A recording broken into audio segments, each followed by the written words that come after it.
You came from Omaha and you're in Vegas. Yep. And so the way I came across you, we'll tell put that out there. Let's yes. put that out there. So I have a board. A lot of people know I have a board, the Girls Inc.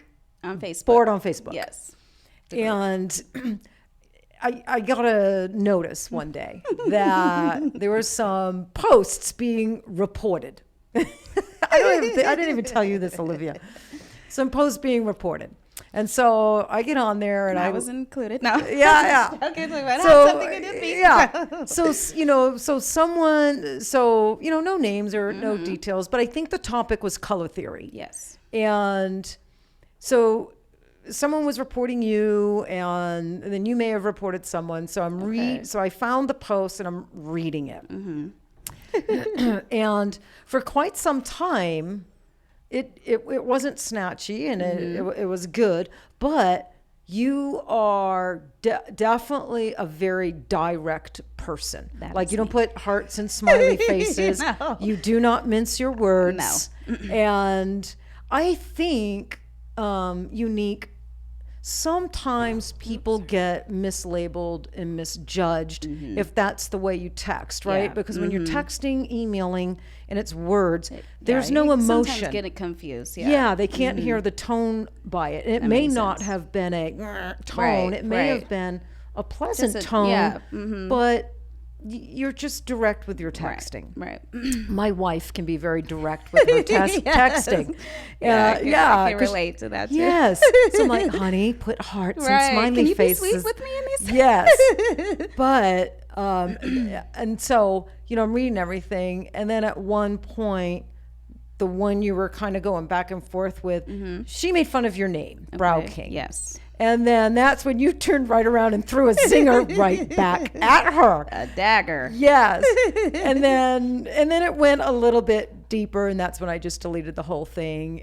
Which sometimes is the best way to go, because some women will continue. I'm one to kind of get what I have to say off my chest and leave it there.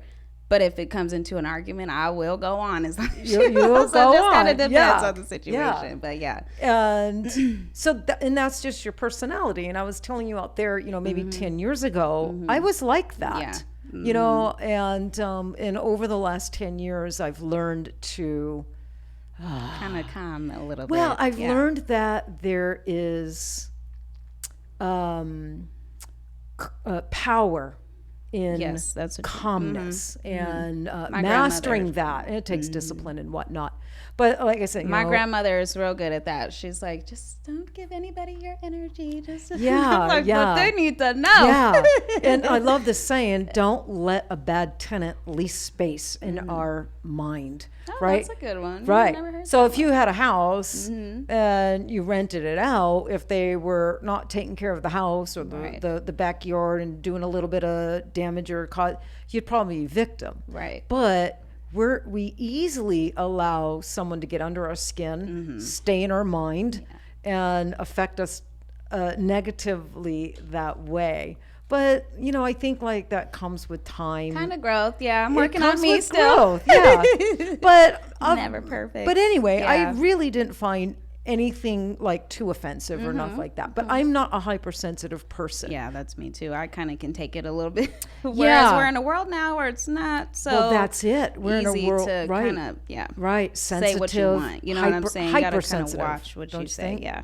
Yes. Watch how you respond to people. Make sure that you're not saying something that could be taken offensively, even if you're not meaning it to come off that way. Right.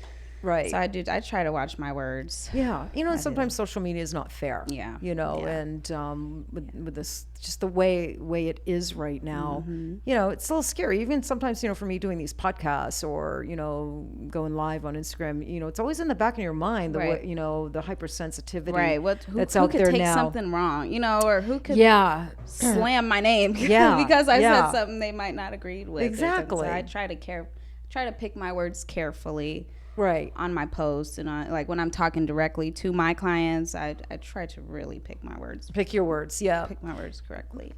But I have a good friend who is a lot like you. If all you did was follow her on social media and look at her posts, and she answers questions on the PMU, but you would think she's like a little bit of a mean girl. You would. But in person, she's so not. She just does not. She's direct, doesn't mince her words. And when I ask her, why? She goes, because I hate texting, so I want my answer to be as short as possible. And it comes across as really like such a short, mean. like I'm short and I'm mean, I'm this and I'm that. She goes, and the thing is, I just don't really like texting, Taryn.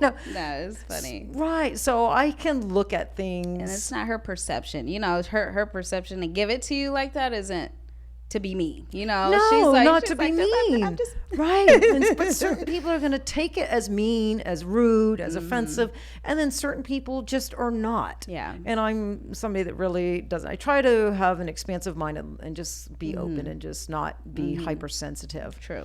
But anyway, so that's how I came across BrowKing, because someone made fun of your name, and I'm like, and called you out on you my see me board. call them back out though. Yeah, I did see that. That's funny. But good thing that all happened. That's how I came across you. I'm big on a last word, and I need to grow up from that. So you gotta have the last word. I'm a big last worder. I gotta. Don't keep going. I'll keep going with you. Yeah, no, I got someone in my life very close to me who's like that, and I was just telling them the other day, you always have to have the last, no matter what that last word is, you have always got to have the last word. When I show my grandma this, she's probably gonna laugh, because she's like, that's what she's told me my whole life. Like, can you just shut up? So grandma's been working on you, right? From birth, she has. But Unique, we always have work to do on ourselves, right? And that's I think true. the biggest thing for us is to be aware of where we're weak, where we fault, where maybe we're not so kind, where maybe we're not so patient. Right. A lot of people don't have that insight. They don't. Then they can't, and people like that can't grow. Yeah. Holds them back. Yep. You're absolutely right. But you have that insight. You know that you can be a little edgy, you can be a little this, you can be that. I know I can be a little moody, I can be a little this, I can be a little that. I'm well aware. Yeah.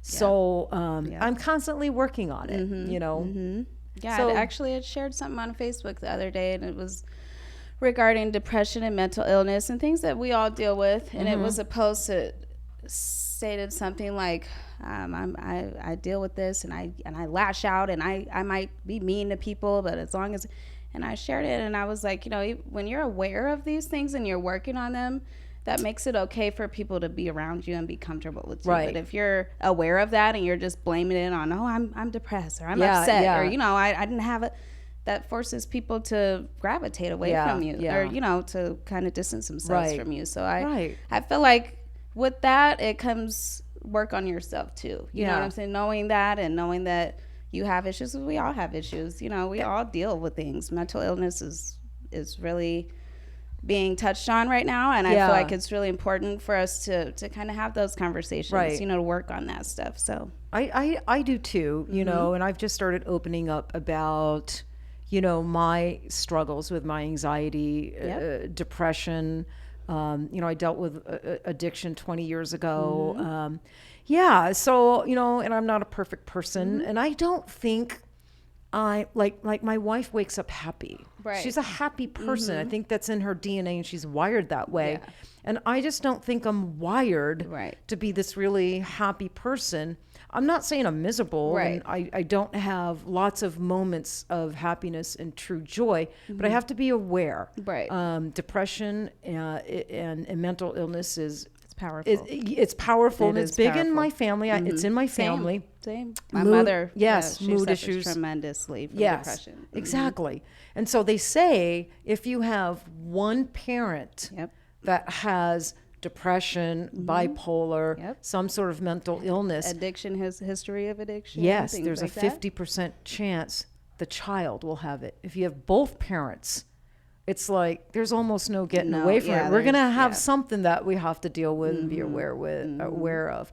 But thank God now it's getting out in the open. It's not a shameful thing, right? We can talk about it. It needs to be talked about. It needs to be addressed, especially in men. I feel like men are really shut down from being able to express themselves, and especially in my community, I'm starting to see a lot of guys dealing with that type of stuff, going to get therapy and doing things like in the Black community. And I'm sorry, but Yeah, just being able to be okay with that now that it's being talked about, now that they see their friends going to do it, or, you know, maybe been in jail, getting therapy. Right. You know what I'm saying? Right. Coming out a better person. That really, mental illness, you can't force it away, but you can work on effectively living with it in a positive manner, or as positive as you can. Right. Right. Yeah. And I think some people like dismiss their bad behavior or use mental illness or depression as an excuse.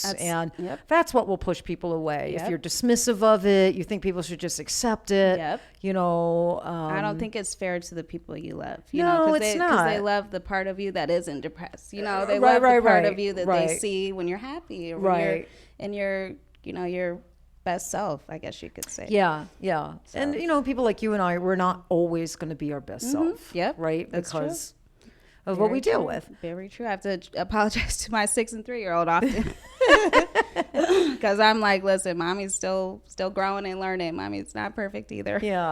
Well, and that's probably a good lesson for your children. They're not growing up with, you know, somebody making excuses for themselves. Right. I came up with that too. Right. My mother was a lot like that, even to this day. She was a lot like that. So it's more really important for me to be that way towards, or not be that way towards my children, because she would say her depression forced her into not even showing up to our events at school. You know what I'm saying? So it was like, I got to pick, even if I feel like that, I got to pick myself up, you know, from that. Even if she couldn't, you know, I can't judge her or tell her what she should have done different. I just know what I want to do, you know, going forward with mine. Yeah.